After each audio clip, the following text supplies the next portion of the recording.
Hello Facebook people, I'm Konstantinos and today we're going to talk about the 5 most common mistakes that I see inside the ads manager. I have a lot of leads, I talk with a lot of people and I audit a lot of ad accounts for people that they run already ads with someone else and all of that. The media buying outside there, it's not so complex. So there are a lot of agencies that they're just doing basic ads without thinking what they're doing, just doing the same thing all over again and again and again. So I'm not amazed that I see the same things again and again, but there are times that I see also some crazy things in some of the accounts. But today we're here to talk about the most common ones that I do see. Erase. Erase.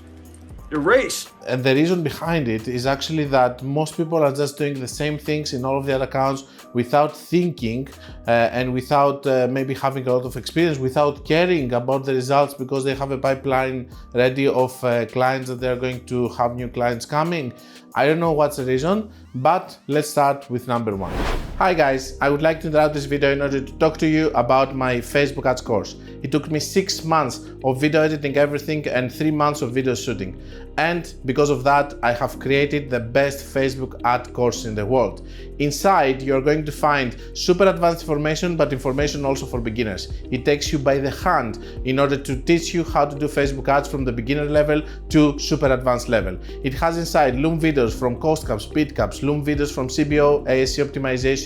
It has chosen 5 sessions, inner circle sessions, and it has a lot of theory with whiteboard, also strategies that are working all of these years, things that I have developed, things that I know that are working because I have spent millions and millions on the platform. Currently, I'm spending between 5 and 10 million every month, sometimes it's even more, across 30 accounts, and I have access to many more. So I know what is currently working and all the latest trends, and this is what I'm doing inside the course. I'm showing you live ad accounts with real spend and what is working right now. And if you want, you can click the link below, you can go and you can check some videos that I have open free for you so that you can check if you like the course or not and decide if you want to buy it or not. I will see you there. Number 1. Bad budget distribution. So just because you have an ad account, for example, that is working with a cost per purchase of 30 and you're having, for example, a campaign which is spending 30 or 40, it doesn't mean that you will have to do the same with another account that it has an average cost per purchase of 100, for example, and an AOV of $800. So it's completely different and you need to have different budgets. I see a lot of times people not checking the average cost per purchase that they're getting. For example, they're getting 50 cost per purchase, 60 cost per purchase. It's profitable, but they are not distributing normally the budget and they don't understand that the budgets are daily and they are resetting daily. What I'm trying to say is this. They are doing campaigns, for example, that maybe it's going to be a 30 or 40 with 3-4 assets. Or maybe they're going to do a campaign with $10 while their average cost per purchase on the ad account is 50. You have to adapt the numbers and the budgets that you're going to have into your new campaigns based on the average cost per purchase that you're getting. So if you want to do a CBO, maybe do a CBO with 204 assets. If you want to do an ABO with 1 asset, do a $50 one and maybe scale it to 100. When you're scaling, if you're scaling, for example, from 50 and you're putting 60, guess what is going to happen? Your $50 cost per purchase is going to become 60. It's not going to become 30, which means that you are going to get to sales. The situation is that the budgets are daily and they're resetting daily. If you're scaling and you're not understanding that the budget that you need to put, it has to be as much as the cost per purchase that you're getting, or you're going to increase your cost per purchase in the ad set or the ads, then you should not be doing ads at all. Number 2. People are not optimizing at all. They're just doing a CBO and they don't touch it. Why are you doing a CBO with 5-6 ad sets if you're not optimizing, if you're not doing CBO optimization? Are you just thinking that by luck it's going to optimize on its own? Sometimes it's going to happen, but why don't you optimize? Okay, maybe you don't know how to optimize, but then if you don't know how to optimize, just do smaller structures. Do 2 ad sets, for example, or do just 1 ad set. ASC campaigns that they're having 1 ad set and many ads. Nobody optimizes on the ad level. They are seeing dominant ads, they don't understand what is happening. That's why all of these people, they are just saying, okay, let's toss new ad sets inside the CBO. What the were you thinking? Because they don't optimize it and they don't understand that there is balances there that this should be kept. Or in an ASC, they're tossing inside new ads, new creatives. They don't understand that if the dominant ad that is there on the top doesn't want to give budget and is really dominant, the other ads are not going to be tested. All of these are technical stuff that either somebody has to explain you all of this so that you can observe them, or you're going to observe them on your own in the same way that I have done, and I started optimizing CBO and ASC campaigns. There is no point for you to run CBOs with multiple ad sets or multiple ads in an ASC or single ad set ABO with many ads and not optimize it, because if you want to not optimize, just do ads and ad sets that are going to have a very small structure. Maybe 2 ads, maybe you're going to do a CBO with 2 ad sets, whatever. If you're putting many, you have to learn also to optimize, because if you don't, that means that you're not doing ads properly. Number 3, I think it's not one of my favorite, it's the one that is actually triggering me the most. It's people excluding past customers. And yes, I get it, there are going to be exclusions to the rule that you will have to exclude past customers because you're not selling again and stuff. For example, for my course, it makes sense that I will have to exclude past customers. I'm not going to, because I believe that all the people that are going to be able to see the ads again, maybe they can comment and say how much they like the course. I don't believe in excluding past customers because I do believe that all of the data that the past customers are going to give if they convert again, it's data that's going to be used from the platform and from the ad set to optimize and find more people. A lot of times people are going to say, but I want only new client acquisition. Then you don't understand how Facebook is working, which is working with a lot of data, and we're missing data because of iOS. And you're not understanding how e-commerce is working, which is all about repeated sales from the customers. All of this has to come inside Meta to be used as data in order to find you more and more and more new customers. The people that don't understand that, they never scale, and they're just always miserable people that are just trying to see numbers and Meta in a way that they're going to try to exploit it, but they don't understand that Meta ends up exploiting them because they're not utilizing the platform in the correct way. I do have videos explaining this with actual ad accounts, showing you that they have started excluding past customers and what happened over there, and you can see them on my channel, because as I always say, I like to prove to you what I'm saying and why I believe it's bad. I have seen it in other accounts being bad and actually having a bad impact. That's why I'm telling you that I'm against it. Let's go to number 4. Doing too much retargeting.